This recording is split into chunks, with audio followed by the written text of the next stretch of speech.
Speaker Martin Romualdez mag-insert o magpasok ng 100 billion worth of projects sa BICAM. Sana po ay hindi nila ako mapatay bago ko mailabas ang lahat. Ginawa ko lang ang utos sa akin, pero ngayon, handa na akong harapin ang lahat. Ginagamit ng administrasyon ang buong resources ng bansa para tumahimik ako. That he will shoot me if I will talk. Gagamitin ako bilang panakibutas sa kanilang kampanya laban sa korupsyon. Hindi na ako mananahimik, ilalabas ko ang lahat ng katotohanan. May resibo, may ebidensya, at may pangalan. Para sa bawat Pilipino, alam ko na buo ang galit ninyo sa akin ngayon. Nauunawaan ko rin kung bakit. Lalo na at malaki ang halagang nakataya. Pero bago kayo humusga, hayaan ninyong ipaliwanag ko ang buong katotohanan. Matagal akong hindi nagsalita dahil may direktang utos sa akin. Huwag nang bumalik ng Pilipinas at manahimik na lamang. Umalis ako noong July 19, 2025 para sa aking medical check-up. Nakaplanong bumalik pagkatapos ng SONA ni Pangulo. Pero habang papauwi na ako, tinawagan ako ni dating Speaker Martin Romualdez at sinabihan, "Stay out of the country. You will be well taken care of as instructed by the President." Noon naniniwala pa ako sa kanila, kaya't hindi ako bumalik. Tumikom ang aking bibig, sumunod ako, pero ang hindi ko alam, ang ibig pala nilang sabihin sa aalagaan ka namin ay gagamitin ako bilang panakibutas sa kanilang kampanya laban sa korupsyon. Ginawa nila akong poster boy ng kanilang sariling kasinungalingan. Ngayon, hindi na ako mananahimik, ilalabas ko ang lahat ng katotohanan. May resibo, may ebidensya, at may pangalan.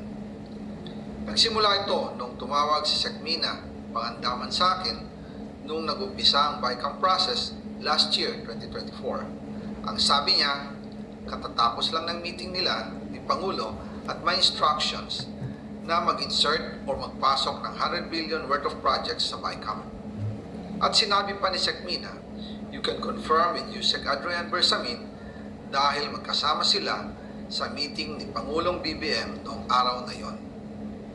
Tinawagan ko po agad si Yusek Adrian Bersamin at tinanong ko kung may instruction nga ba ang Pangulo na magpasok ng 100 billion during their meeting.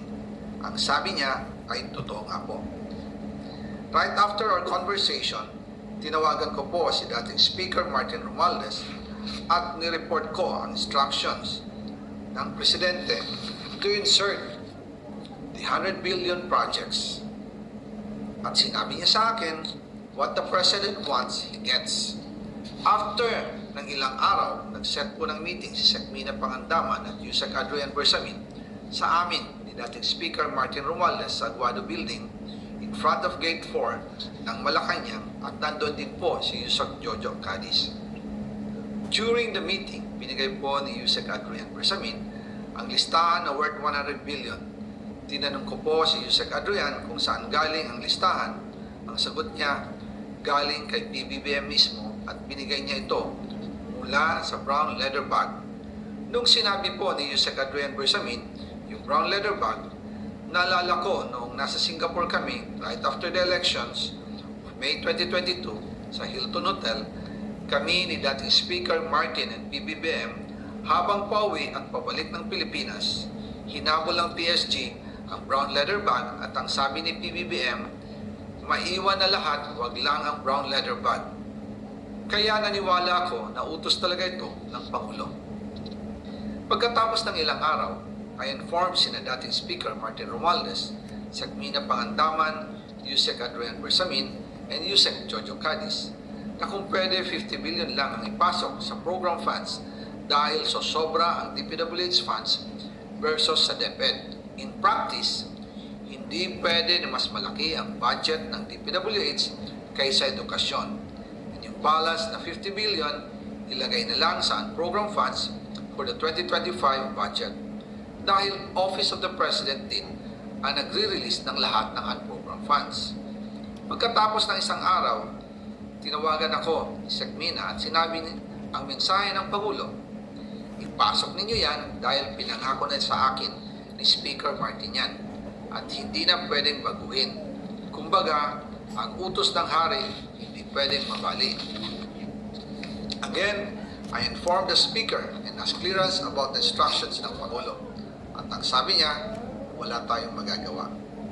Kaya po nagtataka ako kung bakit sinasabi ni Pangulo na hindi niya makilala ang budget, samantalang lahat na binawas at dinagdag sa mga ahensya ng gobyerno ay humihingi ng approval sa kanya si Sec Mina Pangandaman.